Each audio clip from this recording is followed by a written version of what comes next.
Mga kapapsi, ako po'y papauwi na. Napadaan lang ako doon sa nagtitinda ng lechon manok, mga kapapsi. Parang natatakam ako kumain ng lechon manok. Sabi ko, bibili kaya ako ng lechon manok. Yun na lang ang ulam namin sa hapunan. Kaya ito po mga kapapsi, napabili po ako at pinachop ko na lang, katamtaman lang din yung laki para marami siya tingnan. Bumili po ako ng isang pirasong lechon manok, mga kapapsi. Buo po yung binili ko para may baon din ako kinabukasan pag may tira. Yan lang po mga kapapsi, nakaready na po ang aking sausawan. May sili, sibuyas, yan, kalamansi, yan, tuyo. Yan. Saka may kunting kanin din ako mga kapapsi. Yan, no? Yan po ang ating ulam sa hapunan. Kung sino pang hindi kumain dyan, sabayan nyo ako mga kapapsi, kain tayo. Saka may gulay din tayo. Kailangan pag may lechon manok, may partner rin. May pipino din ako mga kapapsi. Saka litos. Bumili din ako ng isang taling litos. Kaya tansya ko lang na talagang kasyang-kasya lang talaga namin sa isang kainan lang. Kasi pangit pag masyadong marami, masasayang din, masisira. Yan, papatuloy natin mga kapapsi. Yan, takam na talaga kumain ng lechon manok. Nakarang araw pa ako sa gustong bumili lechon ng manok.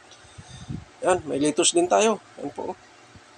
Yan, mabisa yan. May anang masarap i-partner sa lechon manok, litos. Yan po, napakasimpleng ulam lang sa hapunan mga kapapsi. Kinakamay ko na kasi ako talaga pag kumakain, kakamay talaga ako para malasang-malasa. Yun, may isang piraso din akong pipino, hinati ko lang, hindi ko hiniwa. Yan. Pinakagat ko na diretso, mga kapapsi. Yan po. Yan na, sabayan niyo ako, kain tayo. Yan po ang ating recipe ngayon, mga kapapsi. Yan, lechon manok, at saka may sausawan din tayo. Yan.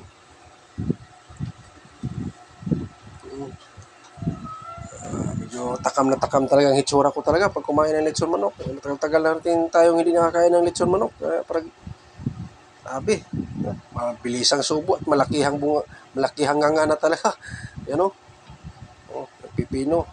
Pinakamasarap yan, pipino. Pag mga ganyang klaseng ulam. Yan, sili, pangpagana. Yan. Yan, sinusubo ko na dito isang pirasong sili. Ito ang ating ulam ngayon mga kapapsi. Yan. Maganda yung lechon manok na binili ko kasi hindi siya mag-ano sunog, tamang-tama lang. Talagang malasang-malasa talaga, lutong-luto talaga siya. Yan po, paps. Yan. Bahaw na pag medyo malamig yung kanin mo, o bahaw kung tatawagin, kaning lamig, sarap talaga. Yan. Talagang mapapa-extra rice ka talaga yan. Pag ganyan, litos, may litos tayo mga kapaps. Hirapan din ako maghanap ng litos. Medyo alanganin sa palengke yung titinda ng litos. Madalang lang. Yan po mga kapapsi. Yan po ating simpleng ulam sa hapunan. At ako po yung nagpapasalamat sa inyo mga kapapsi. Sa walang sawang suporta nyo sa akin. Hindi ko naman kayo may isa-isa. Maraming salamat po. At sa lahat ng hindi ko nasuportahan, pasensya na po kayo. Babawi na lang ako mga sunod na linggo o sunod na buwan. Dahil medyo alanganin pa tayo sa ating trabaho mga kapapsi. See you next vlog. Thank you for watching mga papsi. Bye-bye.